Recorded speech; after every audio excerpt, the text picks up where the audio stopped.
कान खोल करके सुन लो।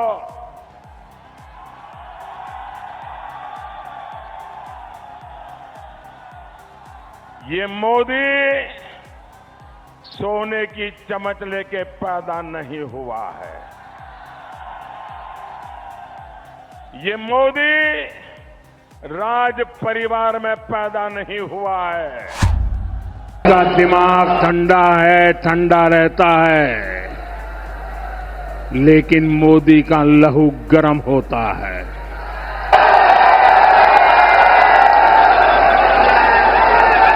और अब तो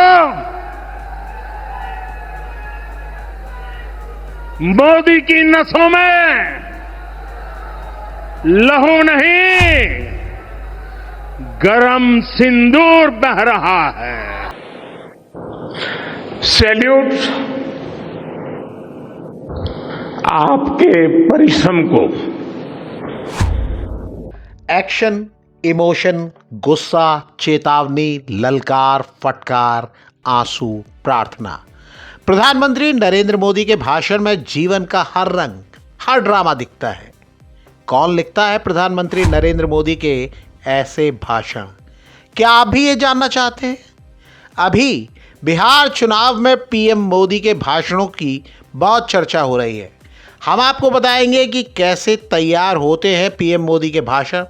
लेकिन पहले ये बताइए, बहुत से लोगों की तरह क्या आपको भी लगता है कि ये भाषण लोगों के दिल में सीधे उतर जाते हैं? मोदी रोते हैं तो लोग इमोशनल हो जाते हैं।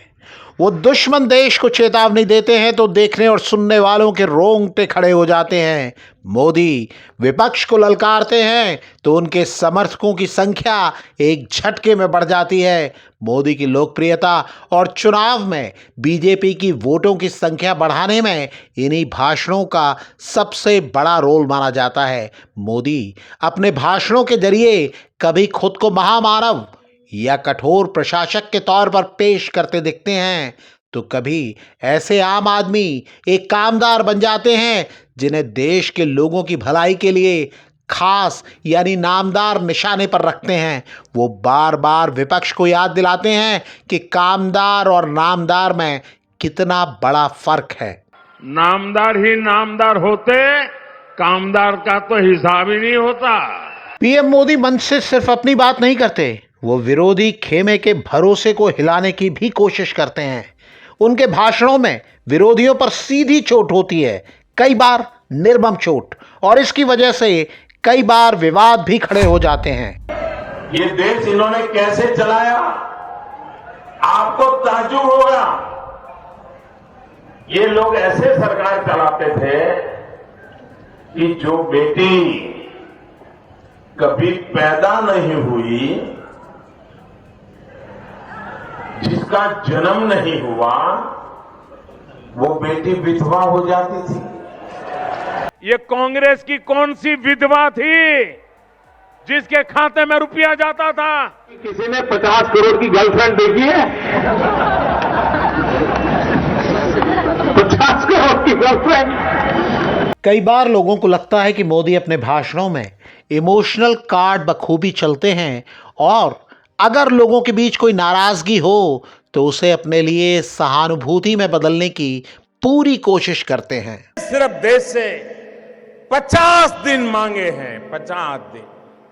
30 दिसंबर तक मुझे मौका दीजिए मेरे भाइयों बहनों। अगर 30 दिसंबर के बाद कोई मेरी कमी रह जाए, कोई मेरी गलती निकल जाए, कोई मेरा गलत इरादा निकल जाए, आप जिस चौराहे में मुझे खड़ा करेंगे, मैं खड़ा होकर के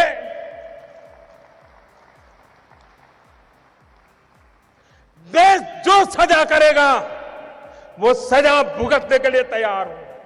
पीएम मोदी जहां जाते हैं वहां की भाषा, वहां का अंदाज उनके भाषणों में झलकता है।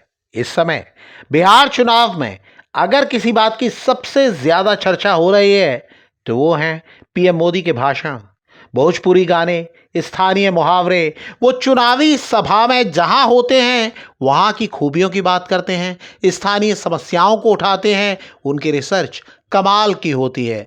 जैसे बिहार में उन्होंने महागठबंधन को घेरने के लिए ये तरीका आजमाया।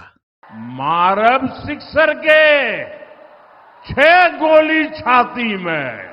ये और ऐसे ही कई अंदाज मोदी के भाषणों में दिखाई देते हैं। वो चाहने वालों का दिल जीत लेते हैं तो विरोधियों का ब्लड प्रेशर बढ़ा देते हैं। और इस बीच तमाम लोग ये भी सोचते रहते हैं, आखिर पीएम मोदी के भाषण लिखता कौन है। अभी से करीब 4 साल पहले इंडिया टुडे ने ये जानकारी हासिल करने के लिए एक आरटीआई दाखिल की थी। पीएमओ का जवाब सीधा था। अलग अलग कार्यक्रमों के अनुसार प्रधानमंत्री को उसकी इनपुट उपलब्ध करा दिए जाते हैं। इसके बाद पीएम खुद भाषण को अंतिम रूप देते हैं। भाषण तैयार करने में कितने लोग योगदान देते हैं या इसमें कितने पैसे खर्च होते हैं, इसकी जानकारी नहीं मिल सकी थी। ये दावा किया जाता है कि मोदी चुनावी सभा में बिना स्क्रिप्ट के भाषण देते हैं। जानकारों के मुताबिक मोदी की टीम, जिसमें अनुभवी सलाहकार, पत्रकार और रिसर्च करने वाले शामिल होते हैं, वो मोदी को हर प्रोग्राम के मुताबिक रिसर्च करके बुलेट पॉइंट और डेटा उपलब्ध कराते हैं। इसमें जहां कार्यक्रम हो रहा है वहां की खासियतें, स्थानीय समस्याएं, ऐतिहासिक या धार्मिक संदर्भ और प्रमुख व्यक्तित्वों से जुड़ी जानकारियां होती हैं। इसमें क्षेत्रीय अभिवादन का तरीका और स्थानीय मुहावरे भी शामिल होते हैं। बिहार में मोदी ने कट्टे की बात कई बार दोहराई, भोजपुरी गानों का भी जिक्र किया। जानकार दावा करते हैं कि ऐसी जानकारी स्थानीय फीडबैक के आधार पर शामिल की जाती है।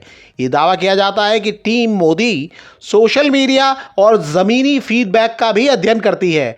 मोदी बीते कुछ सालों से टेलीप्रॉम्प्टर का इस्तेमाल भी करने लगे हैं, लेकिन टेलीप्रॉम्प्टर का इस्तेमाल ज़्यादातर सरकारी या औपचारिक कार्यक्रमों में होता है, जहां पीएम मोदी को धारा प्रवाह बोलना होता है। चुनावी रैलियों में वो लोगों की प्रतिक्रिया के मुताबिक इम्प्रोवाइज करना पसंद करते हैं। वो सुनने वालों के प्रति अतिशय उदार, विनम्र और कृतज्ञता दिखाने वाले व्यक्ति नजर आते हैं और विरोधियों पर ऐसे बरसते हैं जैसे उन्हें बख्शेंगे ही नहीं। प्रधानमंत्री नरेंद्र मोदी की ही तरह दुनिया के दूसरे प्रमुख नेता भी अपने भाषणों की तैयारी को लेकर बहुत सतर्क रहते हैं।